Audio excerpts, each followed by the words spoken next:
Tech Talk with Matthew Dickerson. Matthew Dickerson. Tech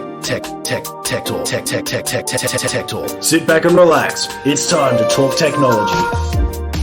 Hello, all you rootin' tootin', highfalutin', low on the gluten, techno fans of Isaac Newton.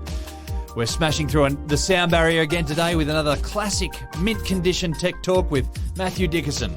It's been another hot week in the world of technology, and here to tell us all about it is the man himself, Matthew Dickerson. What's been distracting you this week, Matt? Well, it's more what's been distracting me today. I've had a really exciting day today. I went for a tour around a solar farm. Oh, nice. Yeah, and I do enjoy going to, well, I've been to coal-fired power plants. I've been to places where they dig up coal. I've been to... Just trying to find which is the bigger eyesore, is that right? Doing comparison. I just like to make sure that I've got information from a whole range of areas, that's right, rather than just say, oh, those ABC, I won't put a label on any particular one, but those things are terrible and these other things are great. Well, how can you say that if you don't have some first-hand knowledge and go and inspect some of those? So wind turbine farms, I go and have a look at those, and solar farms. And so it's all very interesting. But I learnt a new term today, which I'm pretty excited about. And I love when I learn new words. And I'm not sure which is the right word, because when I talked to them at the solar farm today, they're kind of talking about one word or the other. But the term they used initially was agrivoltaics, but they think they might go with the term agri-solar.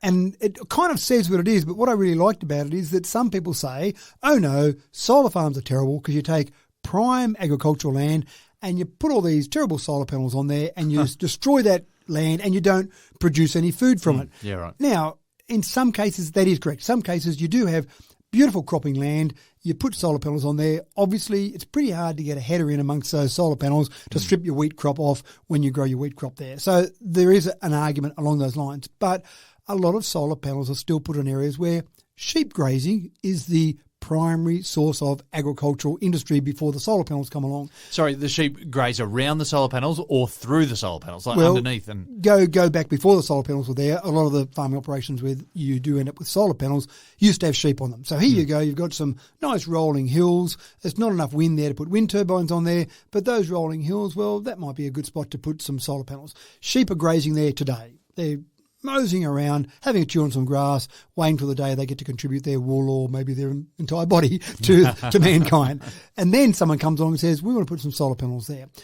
But then the sheep can still graze. Now, what they do is they do graze under and around. So to answer your question, you've got gaps down between the solar panels. You've got underneath the solar panels as well. And most of the solar panels rotate across as the sun goes across, so they're trying to maximise the production. So the sheep can kind of move around where they are, and they quite enjoy. When you go and look at them, they actually do hang around underneath the solar panels because it's a bit shady. Shade. That's right. Scratching posts and stuff like that. Well, apparently, what I found out today, I learned lots of things today, they don't tend to scratch themselves so much on the posts unless they've got lice. So if they're healthy wool, then they don't tend to rub on them too much. If they start rubbing on the posts, then the farmer knows that maybe we've got to go and look at a problem there with lice on the sheep's wool. So here we go. We've got all of this. And I've said to people before, there is a potential to keep having sheep graze on that land. And people said, that's rubbish. That's just something solar farm operators tell you. But I saw it today, real live sheep in amongst real live solar panels on a farm that used to be a farm.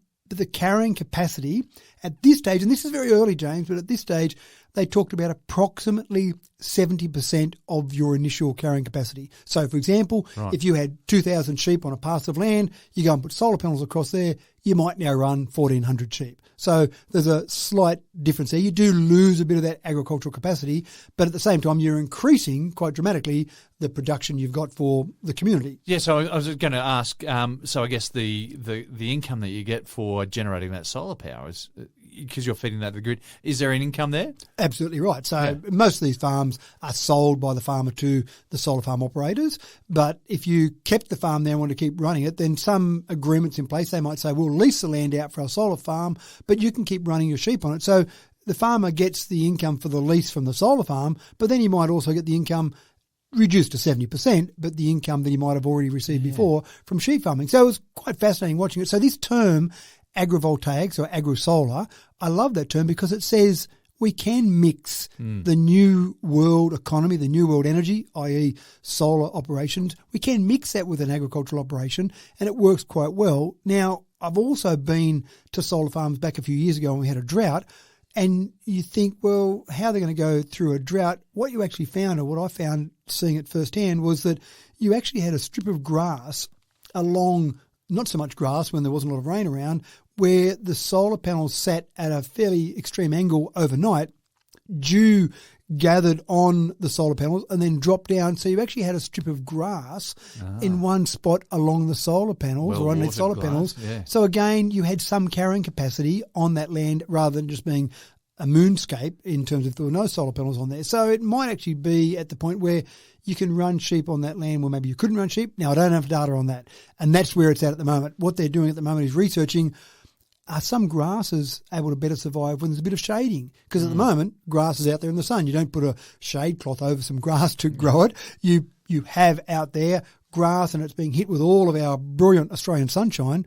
But are there grasses that might be better suited to being under solar panels? So that's early research as well. So you might find that with the restriction, keep in mind that the amount of rainfall that you get across the land doesn't change. You've got solar panels there, so the total amount of rain that hits the ground doesn't change. What is changing is how the sun is being exposed there. But if you can only take so much sun, if you're a bit of grass and you can only take so much sun, having more sun or less sun, it probably doesn't make much difference. It's all dependent upon how much rain you get typically. So, still some stuff to be seen there, a bit of research to have. Yeah, so that one I looked at today was a 200 megawatt farm. That powers approximately 60,000 homes. So 60,000, that's wow. right, yeah. And there's some developments nearby there. There's some wind turbines around there as well that power a lot of homes. There's one farm there that's got 33 turbines. They're older turbines. They only produce enough power for about 3,000 homes each. So there's 100,000 homes there. But this one we looked at today, there's a new one going next door to that. That'll be a 400 megawatt farm, which obviously will power about 120,000 homes. And then another one that's a few kilometres away from there that'll have 800 megawatts, over 800 megawatts actually. Yeah. And so, look, does it interfere with the water? What happens with the water in the soil at all? Well, I think runoff is probably the main thing that we saw, certainly evidence of that today, where they've actually constructed some little creeks and put some blue metal in areas, and they've actually put some things in place to slow down that water flow, because there's probably a bit more water flow happening or runoff happening when you get the rain, and so you don't want that running onto a neighbour's property and causing more erosion there. So it does change some things there, but again, you've got some pretty good people working on these projects to say, we know it's going to change the flow of water. We know it used to run here. It'll still run there, but it might run faster. So how do we put something in place to slow that water down? So there's some minor changes like that. It'll be interesting to see what happens with the water table as well, because obviously you don't want to grow trees in amongst your solar cells that cast shade. So without those deep-rooted trees that are keeping the water table low, does the water table rise and then bring with it salinity? That's a question. Yeah, that is a possibility. Interestingly enough, there were trees on this particular one we're at. Now, again, they've got to be careful where they have those trees. You don't want to have shadows going across the solar panels because that reduces the efficiency of those. But even in the new area we looked at there, when we're looking at across that, one of the people looking at it said, well, what happens to the trees? What's going to occur with all those trees? You're going to knock all those down. They said, no, most of those trees will stay there. So probably as part of that salinity, they do want to keep some trees there, keeping in mind that they pile drive galvanised steel into the ground to put the solar panels on. Now, galvanised steel is great, but if you get a lot of salinity coming up, presumably at some stage. With the galvanisation, it's supposed to protect it, but it will only protect it for a certain amount of time. And the higher salinity levels you have, then obviously the worse that would have an impact. Now, these solar panels we looked at today, the estimated lifetime before their efficiency drops below a level that's acceptable is about 35 years. Right. Now, a lot of people talk about, oh, no, after 20 years you've got to throw it all out. Well, you don't have to. The efficiency reduces. The efficiency reduces at the rate of about 0.4% per year. Right. And so these particular ones, they're saying, we think there's a 35-year time frame. Now, it doesn't mean in 35 years they stop working. They just think the efficiency level will be down to a level that they'll either say, right, we've got what we needed out of this parcel of land. Australia's now using nuclear. We don't need it anymore. Or, no, we still need it. Maybe we should replace all the panels with ones that are more efficient. So the 200 megawatt farm turns into a 300 megawatt farm or whatever it might be, with the same area being utilised there. So they want the gal poles to stay in the ground and be there for the long term. They don't want to have to replace it in, say, 10 or 15 years' time. So you presumably think that they want the trees in there as well to keep that water table down at a certain level. Yeah. Well, it's very clever nevertheless. Although, If you're going to call it agrivoltaics, I want to see more wires attached to these sheeps. Sheeps. The sheepies. Our first story today is directed squarely at the calorie conscious among us. We all deep down wish to eat well and to live long, healthy lives, I think. And some of us are genuinely good at it. Eating well, I mean. The rest of us have great intentions, but this next bit of tech, well, it's not for them. For us, let's face it. If you're being careful with what goes in your mouth, then you're probably keen to know the nutrient content in your food as you're preparing it. Well, there is a device currently being tested that can measure this on the spot. It's likely to appear in microwave ovens and will help calorie counters among us no end. Matt, how's it going to work? Well, I've never been a calorie counter. I subscribe to the theory that people say is incorrect, that some people say no amount of exercise can get you away from a bad diet. But I like to exercise a lot, so I can eat chocolate. So that's my approach to life. So I've never worried about counting calories. Yeah. But and if it tastes like celery and feels like celery in your mouth, then it's probably only got a couple of calories. Or it's probably less. fairly low. That's right. So you probably eat as much of that as you like. You're probably spot on there. Here we are giving dietary advice. But some people are very focused on counting calories, but it sounds like hard work. And it does. I remember when I was at uni. That's why I don't do it.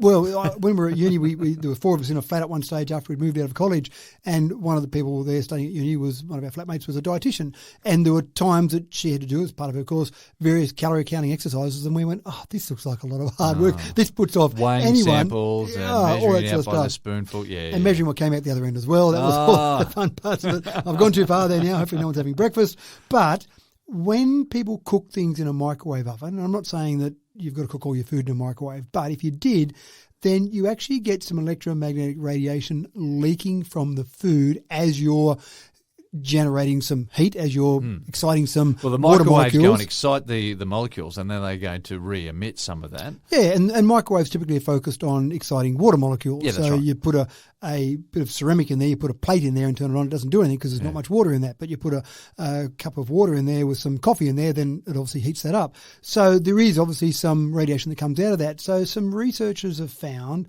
this is at Ohio State University, researchers have found that if they measure that electromagnetic radiation that's coming out of the food in your microwave, they can get a very accurate calorie count. Oh, wow. So I can see a microwave coming out in years to come, James. You put your food in, you put 2 minutes or whatever on the timer there, and you set it off, and it does the heating up, and then it tells you, by the way, You're about to have X number of calories. 8 kilojoules worth of hamburger. That's right. Do you really want to do this? The limiting factor here, obviously, is that this is assuming that all your food goes through the microwave. And I'm sure there are some people that do that, but maybe it's not the perfect way to count calories. I mean, I eat breakfast cereal in the morning. I'm probably not going to put that in the microwave. I maybe had porridge, I suppose, and put porridge in the microwave, but you're probably not going to put all the food through the microwave. But it would be one way of just keeping an eye on those calories. And some of the meals that people buy, the home-cooked meals when they're, sorry, not home-cooked meals, the ones where you buy it as a home-cooked meal and chuck it in the microwave and heat it up,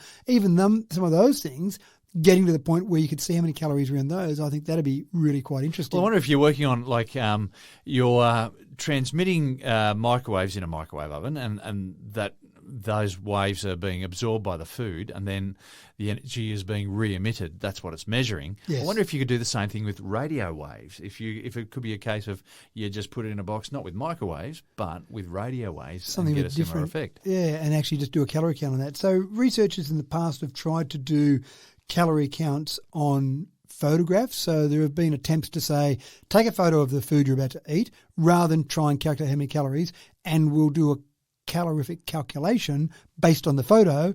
And the researchers have found when they've done that, it's pretty inaccurate. So in this scenario, it's better. This is my surprise face. That's right.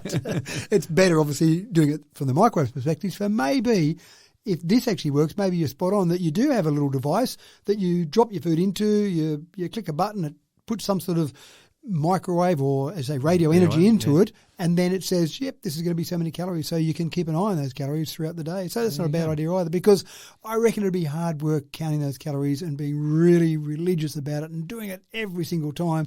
You're probably going to fall off the wagon at some stage during that process. Or you could just admit that the strawberry donut's going to have lots of calories. And that's right.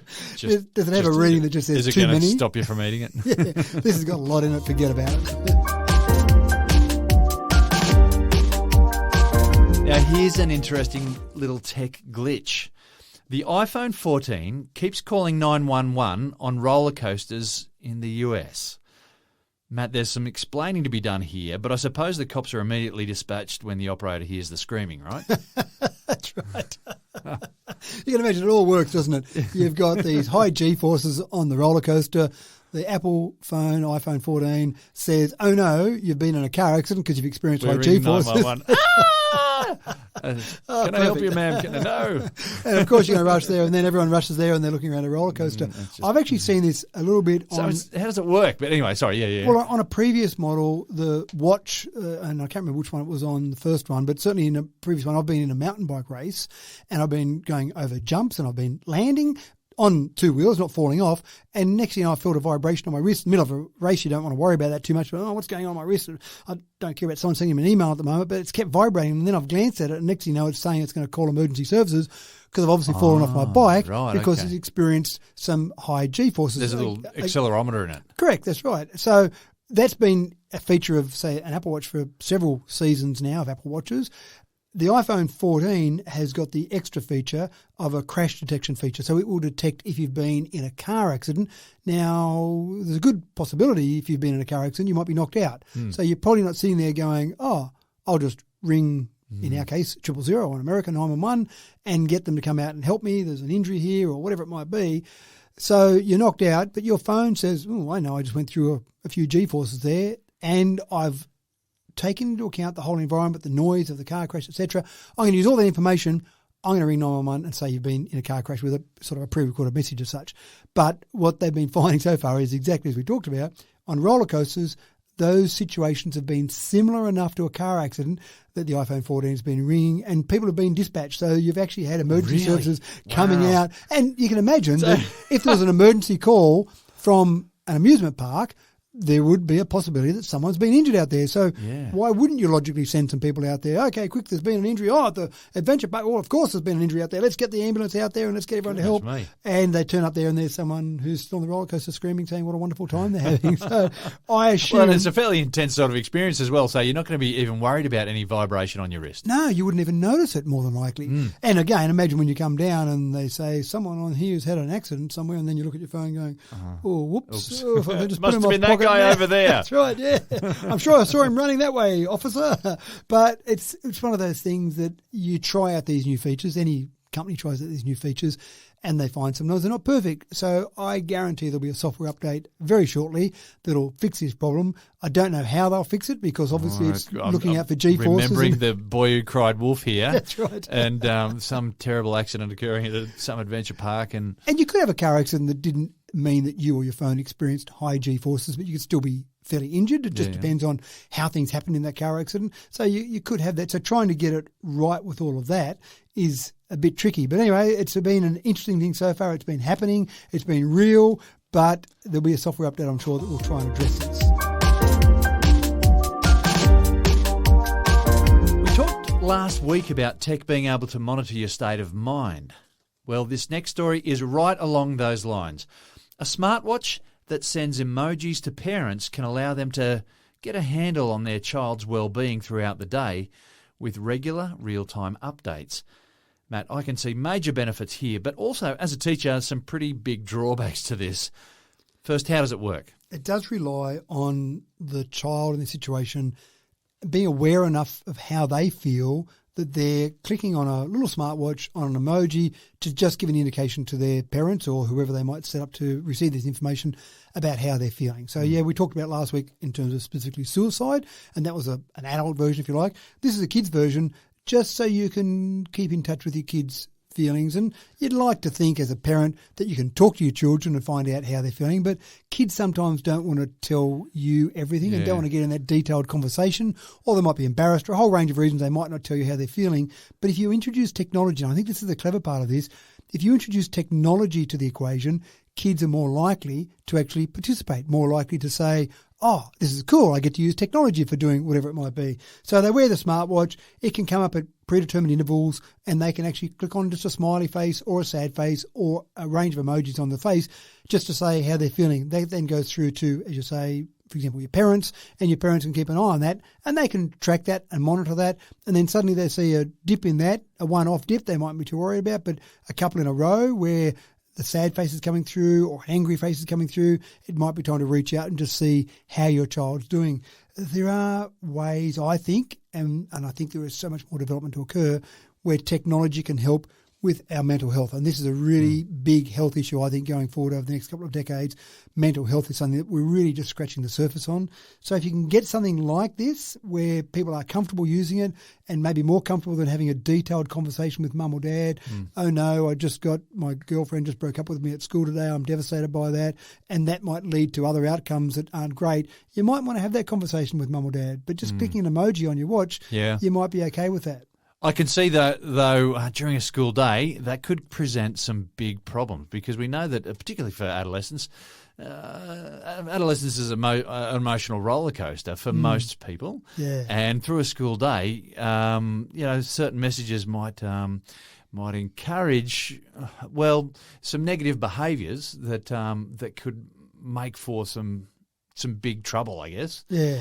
And so, there might be a couple of headaches that are created by this. And you're right, there could well be. And again, I think this will be one of those things that you almost try it out and see how it goes. I mean, it monitors other things as well. So it does monitor their heart rate. It does monitor their step count. So you kind of get a few other indicators as well. If your child sends through some sad emojis and their heart rate looks normal, then they might be just a bit frustrated for the moment. But if they send through a few sad emojis and you see that their heart rate is higher than it normally would be, you kind of start thinking, well, maybe they are getting a bit anxious, maybe the stress levels are going up, their heart rate's responding to that. And even the step count, looking at the fact that your child might normally do 10,000 steps a day, 15,000 steps a day, and then you see a few sad emojis come through for a couple of days and they're only doing 3,000 or 4,000 steps, you think maybe they're not getting out, they're not active enough. That's part of mental health, keeping your physical side healthy as well. So I think there's a few indicators. I think the research has done a pretty good job for a first iteration of this. It'll be really when it gets out there in the world to see how it goes. Unfortunately, there'll be some times it misses all the indicators and there'll be some parents very unhappy that you get a bad outcome, even despite the fact that one of their children had this particular watch on. So that's something to be careful of as well. There's nothing that will replace, I think, that human interaction. Talked about drone deliveries before, but those stories were pretty much all about what's happening overseas. Well, that's all set to change, folks, with pathology samples now being zoomed by airborne drone across town in Brisbane. Matt, the seal's been broken. We are literally off and racing, and it's about time. You've got an incredible number of pathology samples that are transferred around Brisbane, so there must be very few testing centres in Brisbane. But, for example, from Moreton Bay Island, they have testing that happens there where people take a blood sample but they can't do the testing there. They transmit that across to Brisbane, for example, and in some of those cases it can take hours to get some of those samples across. But even in Brisbane's a fairly large city in Australian terms, probably not in overseas terms, but a fairly large city, and you do get lots of traffic congestion. So even just transferring it from places where people go to have blood samples taken to the testing centre, there are times it can take, say, 50 minutes to an hour to transfer that around. Now, that becomes a bit of a pain from a traffic perspective. Maybe it becomes a bit of a health issue that you need some very quick results to come through.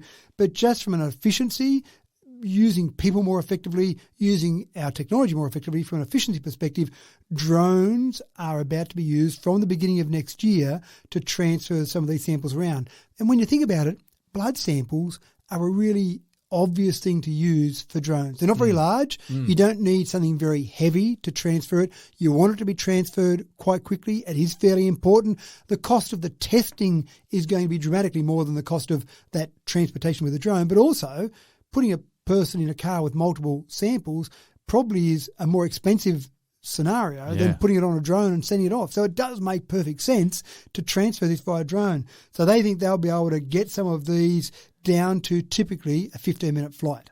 And again, in some of the ones when we talk about Moreton Bay Island or Stradbroke Island, for example, some of those, they actually have to use ferries to get the samples across now. So you can imagine, do Yeah, the you testing, go, get it down to the wait for the ferry, put it on the ferry, take it across there, get it on another vehicle. So it's a fairly complicated process. And also, I wonder, do they wait till they've got a reasonable batch before they go and do the delivery? Yeah, you don't want to go and put it in that car for one, do you? Yeah. You want to have at least a few there, whereas a drone, maybe not one, maybe they just wait until they've got 5 or 10, a smaller number, and then send the drone off. 15 minutes later, they've got it there, send it back and get the next one. So it does make perfect sense, and I can see a huge number of samples being transmitted this way. In fact, why not all of the samples being transmitted this way? It makes a lot of sense.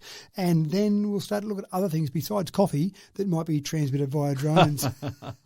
Exciting times afoot there. Now, anyone with a flight to catch knows the anxiety of running late. You've just got to get there. That flight it's not going to wait for you. If only you could leapfrog the traffic right up to the check-in.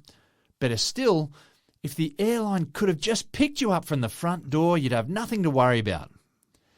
Well, Delta Airlines knows the pain and wants to do just that with air taxis. Matt, how and or when is this going to happen? Not soon enough, unfortunately. Sooner the better as far as I'm concerned. It does give an example here of a trip from Manhattan to JFK Airport. It takes typically 50 minutes to an hour. And I know when I've actually been to JFK Airport and I've been to places like Heathrow, I know when I'm in places like those in cities that I don't know that well, I've never been so early for a flight as when I'm flying in some of those airports because I think, oh, well, in this traffic here and it's a really busy city, gee, I better allow an hour and a half to get there. It might only take an hour, but it still seems like a long period of time. Delta Airlines, and this is really interesting when you get some of these major airline carriers who think they need to keep reinventing themselves.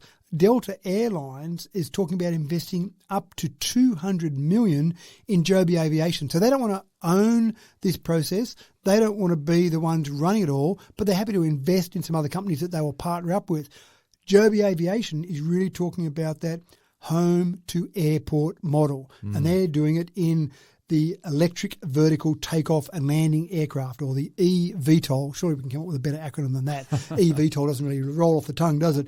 If you change around some of those words, maybe we can get something better than that. But that's where they're headed. And again, from a Delta perspective, I can see them doing one of two things. Either offering this as a service to you if you're flying with Delta. Oh, sir, you're flying with Delta. We'll send out our home to airport taxi to pick you up and bring you there and waste only 10 minutes of your time rather than an hour in traffic.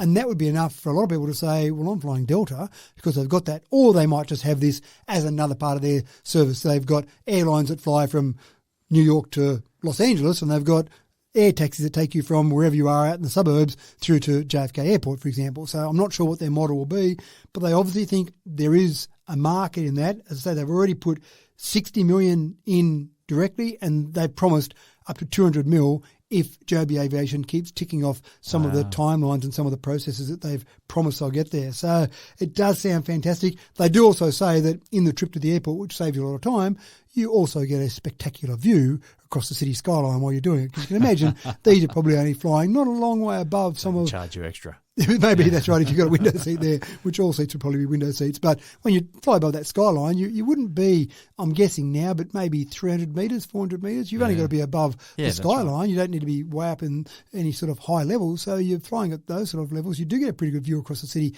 much better than sitting in an aircraft going in. So I wonder if they could fly in through all the through all the skyscrapers. That'd be cool. It would be cool. I'm sure they could. Like Batman. I'm not sure that they'd like that. I'm not sure the people in the skyscrapers would like that. I'm not sure that the safety aspect, the FAA would like that, but it does sound cool, doesn't it? Yeah. You've been watching too many Batman movies, haven't you? But I think we're going to see more and more of this in Dubai. We know that this is already happening.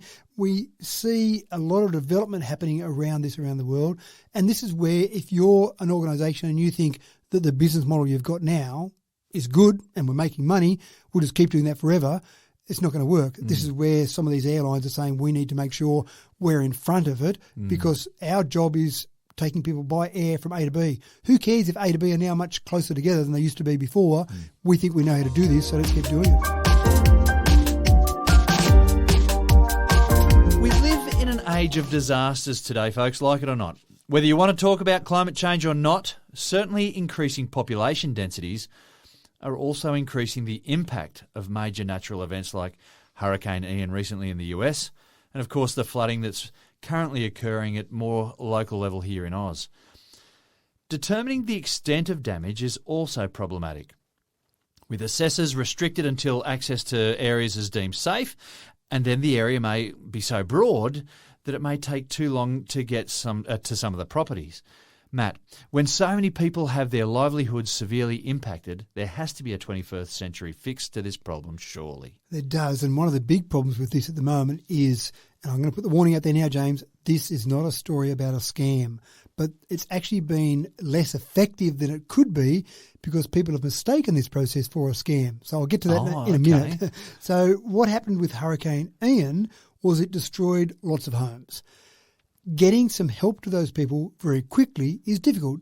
They declare a natural disaster or an emergency area. So you're in that area, your home's been destroyed. You might need to just get some emergency clothing. You might need to get some food very quickly. You might need to try and stay at a motel just initially to get yourself sorted out till you can find somewhere more permanent. Any number of permutations of things that people are going to need. That's right. And so you might need some emergency money. So in the past, there might have been a website you went to go and apply for some money, and you go through a process and you get that. But where do you get the computer from? Because that got destroyed in Hurricane Ian. And so you've got to find somewhere to get a computer, and you've got to go there. And there's a fair few complications to go through, and you need it now. You don't need it in a week's time after all that's been processed. So they tried some experiment with Hurricane Ian where it was a Google AI that scanned some satellite imagery to work out the neighbourhoods that were worst hit, and then it overlaid some other data on that and looked at where the socio-economic positions of the people in those neighbourhoods was worst, and then sent that information to people's phones and said, James, you look like you've been hit by Hurricane Ian. You might need some money quickly. Click on this link to get $700. And that last part is where it fell over. People got the information. It got to the correct people. It got to the correct people very quickly. We're talking about within hours of Hurricane Ian hitting. But if I got a message that said you've been hit by a hurricane, click on this link for $700, I'd be going, I don't think so. What a scam. Gee, these scammers are clever, aren't they? They've targeted me, but obviously they've targeted everyone, so I'm not going to fall for that scam. And that's where they found that people weren't taking it up at the same level they thought they would have, because, again, you would think it was a scam. Who's going to offer you $700 just because they know that your house got hit by a hurricane? Like, that's just crazy stuff. It'll have to get to the point where people will be more accepting of this and understand that this is what happened. But the AI involved in this was very clever. And obviously, so much of this relies on great data in the background. Take the satellite imagery, there's the first bit of data. You can see the damage that's been done. It can compare the imagery to what it looked like yesterday before the hurricane came. So you can see the areas. It's not just someone had a messy backyard, then they get some emergency funding. They knew that yesterday it looked good and today it didn't. And then getting that extra data of your financial position and then the extra data of your mobile phone number to send you the message to say that you've got access to that money. So there's a fair bit of scary data that people have got in the background about you. And this was all in conjunction with government departments so that it wasn't as if Google just randomly had the information. But there's a fair bit of information there that some people may be uncomfortable with. Yeah, particularly in the States where everyone's paranoid. Exactly right. But I think the concept of getting money to people hit by a disaster, that concept is fantastic. There's a few little bugs to iron out in the process of that and then get people comfortable with it. And then I pretty much guarantee if there are some scammers out there that see an opportunity, they'll be all over that as well. Yeah. Oh, dear. If only people were good. And while we're on the subject of AI, folks, did you know that it's possible for artificial intelligence to gauge whether a building is energy efficient just by looking at it? Matt, tell me we're not talking about open gazebos with gas heaters here.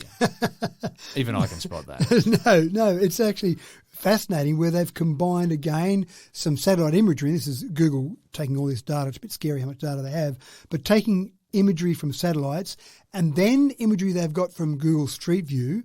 And then what they did was they fed all this information into their machine learning algorithm that said, here are the energy efficiencies of known buildings that you've got imagery of already.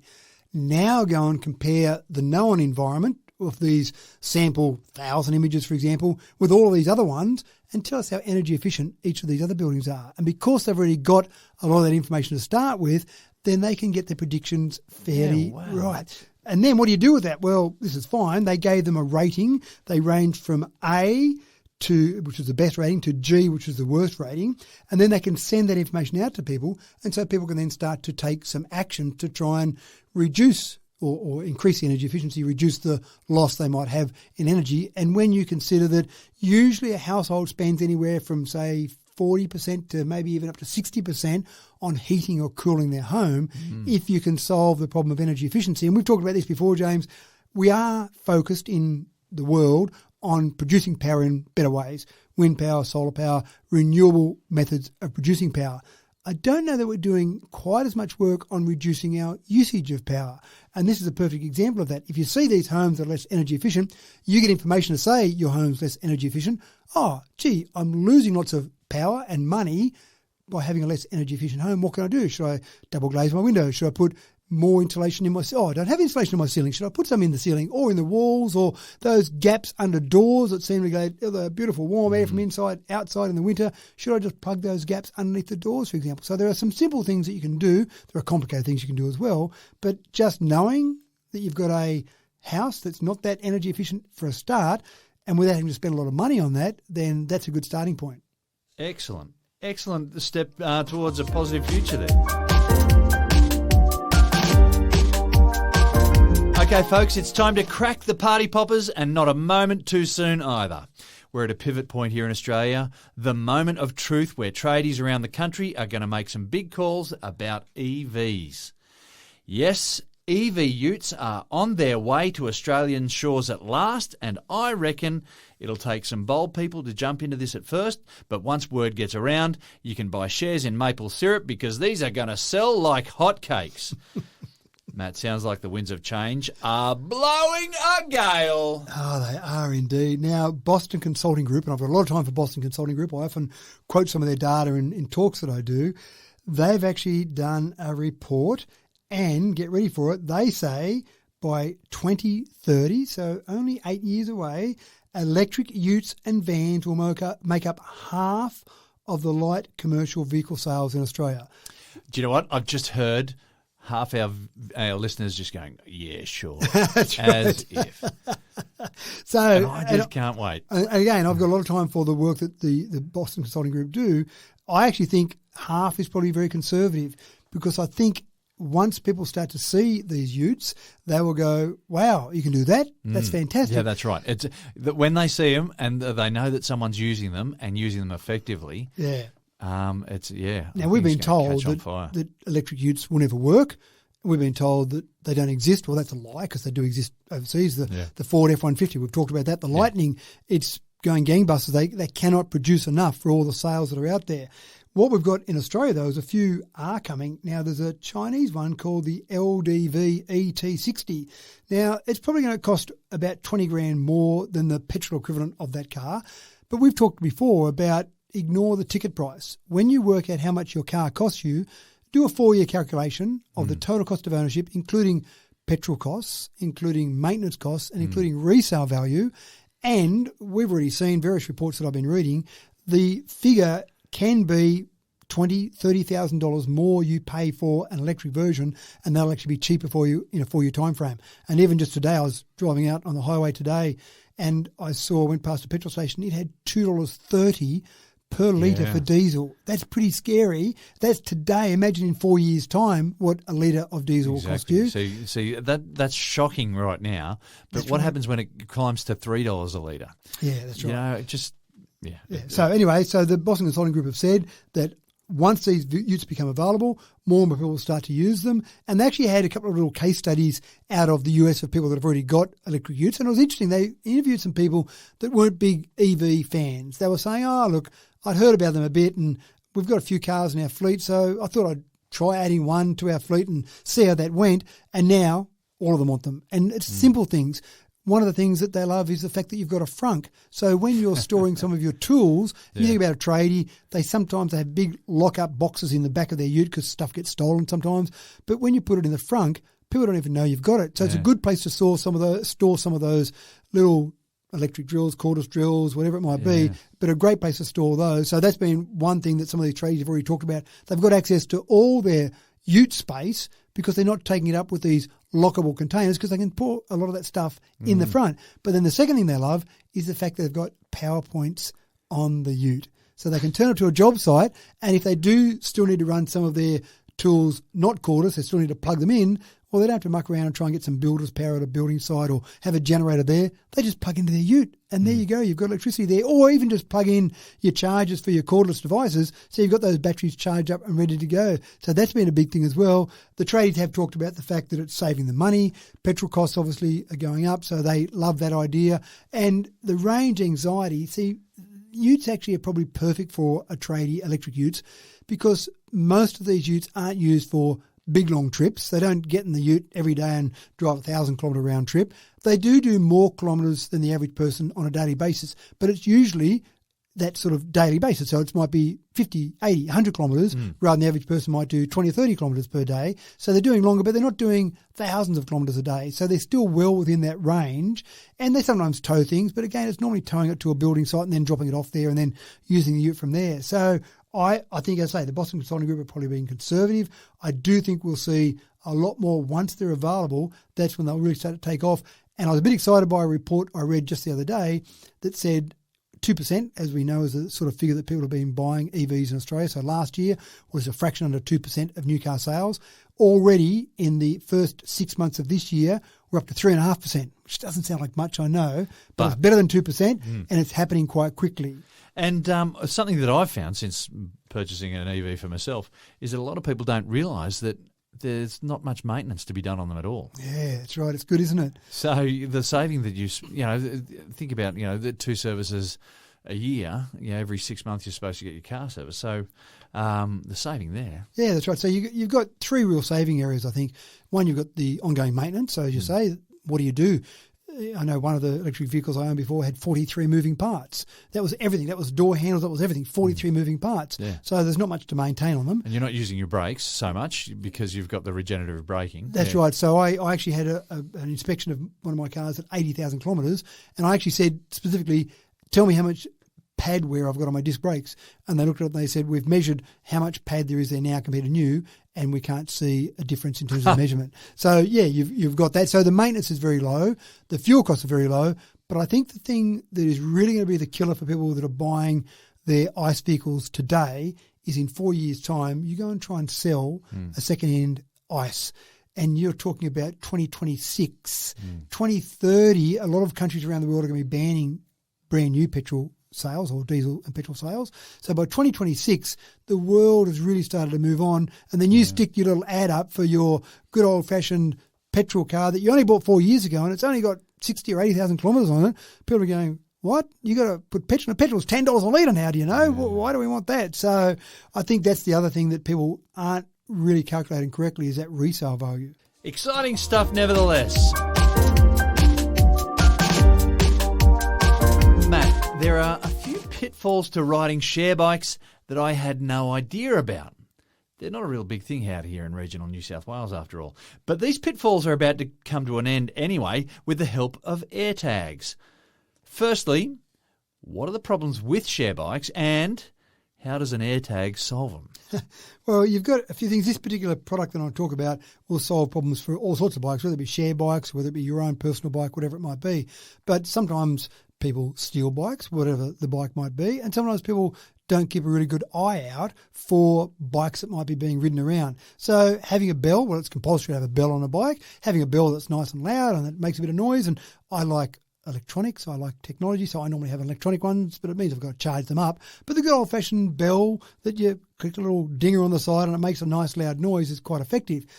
But AirTags, and we've talked about them before, can be used in a whole range of ways to reduce theft and to let you find something that you might have. So, for example, you park a bike somewhere where there's lots of bikes and you come back like when you've parked a car going, where did I put that car again? Finding your bike, and I've actually ridden a bike around the Netherlands, and sometimes you'll put it outside a shopping centre and you come back out and you go, holy truth, there's 1,000 bikes here. Where did I put that bike again? So having that problem and also the theft problem, there's a new product that's just come out which I think is absolutely brilliant. It's a little bell. It's a bell that's designed to help you just ring the bell, let people know you're there, all those things you'd expect a bell to do. But when you actually unscrew the bell, it just happens to be the perfect size to put an AirTag inside the bell. There you go. Take it apart, put the AirTag inside, screw it back together again. If someone does happen to steal your bike, you go on your phone and you go, I'm not thinking that they're going to be taking apart that bell looking for the AirTag. They just think they've gotten away with a bike, and I can just look exactly where they are. Come out trying to find your bike in amongst all these bikes, share bikes, whatever it might be, same problem. Oh, I'll go and find it on my app, or if you need to, press the button and it'll ring it. And I actually think, and I haven't got this confirmed from the manufacturer, but the fact that the bell sits there as a little cone over the AirTag, AirTags aren't that loud. They've got a very small speaker in them, but I actually think having that little metal cone over the top would actually make the AirTag sound that little bit louder. So when you come out in amongst all these bikes, you get on your phone and say, make my AirTag make a noise, it will probably be a little bit louder than you'd normally expect it to be because it's being slightly amplified by that bell, but I've got no proof to say that. But what a cool invention. Just Very a little cool. simple, a very simple thing, which many cool inventions are very simple. Yeah. A nice little simple bell that just happens to have the spot inside it to put an AirTag. And just like that, we're done for another episode of Tech Talk with Matthew Dickerson. Thanks for another cracker of a show, Matt. My pleasure. I do get excited talking about technology. I do talk too fast still, James. I've got to slow down. I'm faster I talk because I've got so much to say about technology. That's right. Let it out. And I'm off to stand at the dockside and greet those boats carrying the shiny new Utes. I'll do a bit of flag waving and party popping, see if they're impressed enough to give me a free one. Thanks for tuning in again, folks. I'm James Eddy, and it's been a pleasure to bring you Tech Talk with Matthew Dickerson. If you've got a minute, punch a like button or two, or give us 5 stars, or crank out a little message to us, or even spread the good word about how you heard it first on Tech Talk. Catch you again.